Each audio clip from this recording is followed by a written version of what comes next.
recovery of the liberal arts with poetry and harmony and music, and putting the harmony back into the poetry and the arts by reading the untuning of the sky to figure out how it got untuned. Sidney's view on the subject of poetry and music. Music are most elaborately set forth in a dialogue between Dicus favoring quantity and Lalus, a partisan of essential scation, inserted into the Queen's College manuscript of Arcadia. In it, what approaches very closely to the doctrines of the Baif circle, mutatis mutandis, are expounded for English poetry by Dicus, while Lalus uses extremely sophisticated arguments to hold that Dicus did much abuse the dignity of poetry to apply it to music, since rather music is a servant to poetry, for by the ear only, by the other the mind is pleased. Lalus goes on to argue that if the text and the setting of a song did not fit each other, it is the musician's fault. It's his fault. It is the musician's fault and not the poet. Who do you think is at fault? It depends. I have to read the poem first. See, they used to have useful arguments back in those days. Nowadays, no one even thinks about it. That's why we're retuning the sky by reading about poetry and music. The controversy is settled by the ponderous Bacillus, who concludes that, quote, in both kinds he wrote well, that wrote wisely, and so both commendable. That makes sense.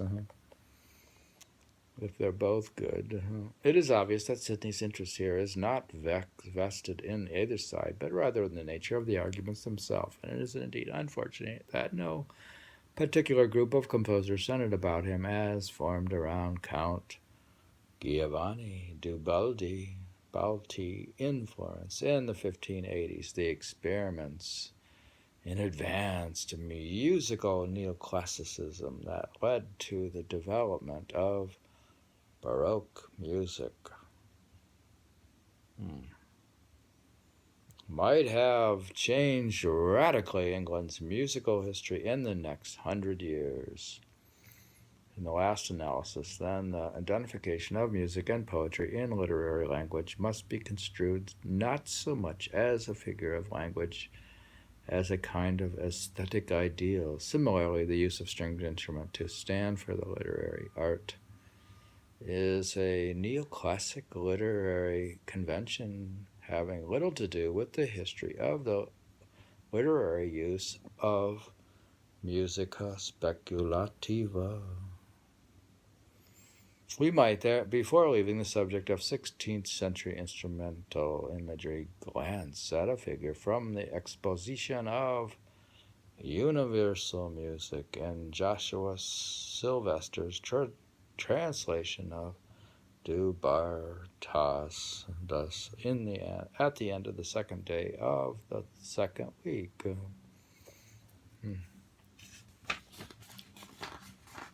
An almost medieval description of music leads to the disquisition on the heavenly harmony.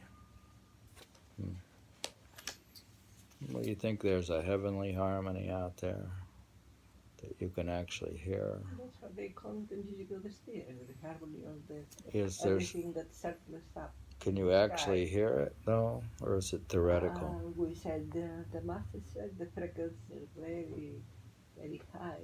We can even hear, but in meditation you can hear it. You can hear it in meditation.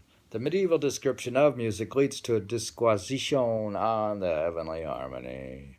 Music is unveiled as a lady, and we are made to see. We're going to unveil this sacred harmony like it's a lady. All those harps and lutes, shams, segbuts, citrons, viols, cornets, flutes, place round about her, prove in every part. This is the noble, sweet voice ordering art. Breath's measure, the guide of supplest fingers on living dead speaking sinno singers. Thou accord of discords, sacred harmony, and numbly law, which did accompany that almighty most, when first his ordinance appointed earth to rest and heaven to dance.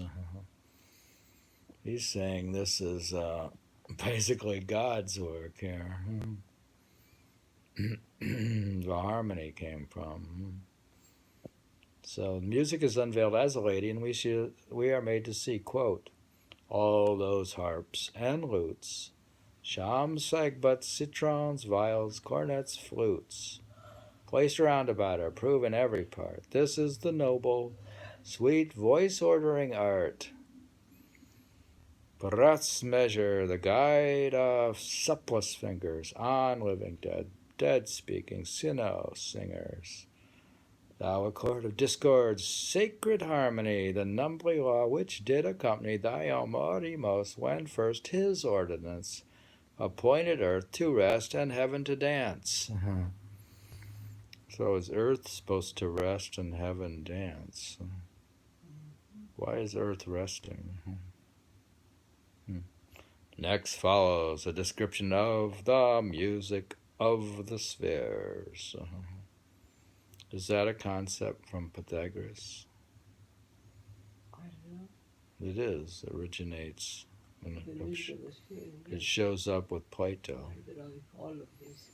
And it shows up in Shakespeare and Milton. I like it, but I like to read it again. That poem? Where is it? This poem? Yeah. This poem is on page 144 of the book, The Untuning of the Sky. This is poetry of sort of Renaissance England. We're talking about this leads up to the Baroque music. How heaven orders art. Heaven ordered it. It's all heaven created. Earth has to rest and not heaven. Heaven to dance. Two things, yeah.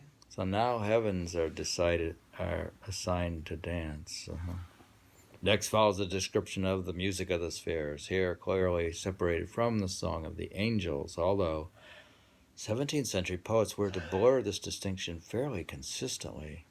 Poem quote.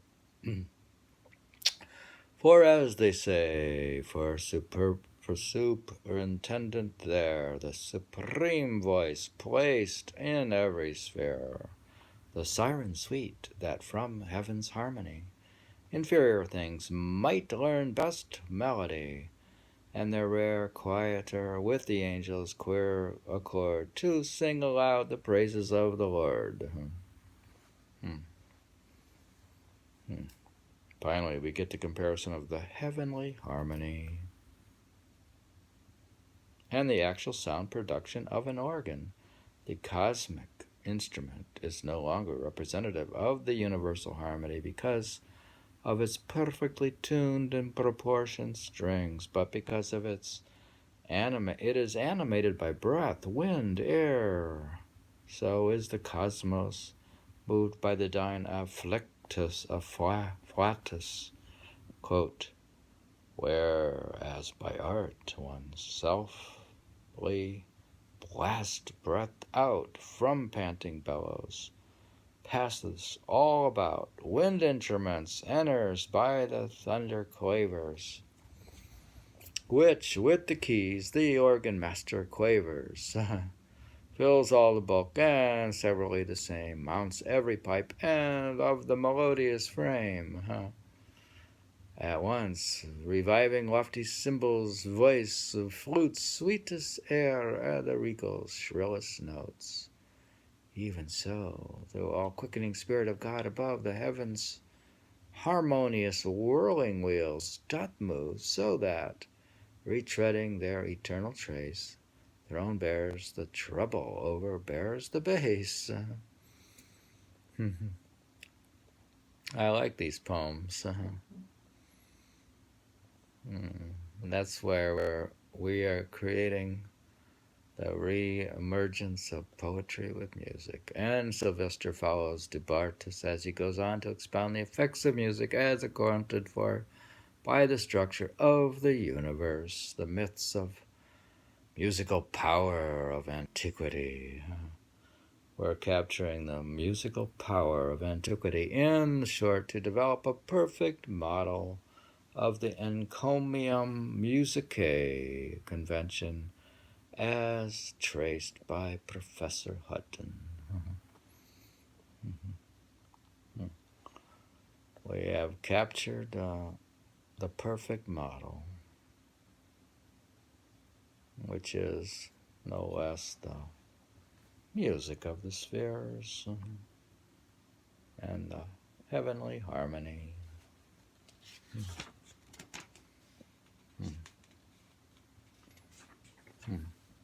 Is that the perfect model? The perfect model of encomium musicae. We are reading from to page 145. We read from page 142. We read the untuning of the sky, in particular about how music of the spheres was incorporated in poetry in England when the metaphysicals. This is prior to metaphysical poets, but anyways, it's when they knew what they were doing apparently, and were in tune with the harmony of the spheres.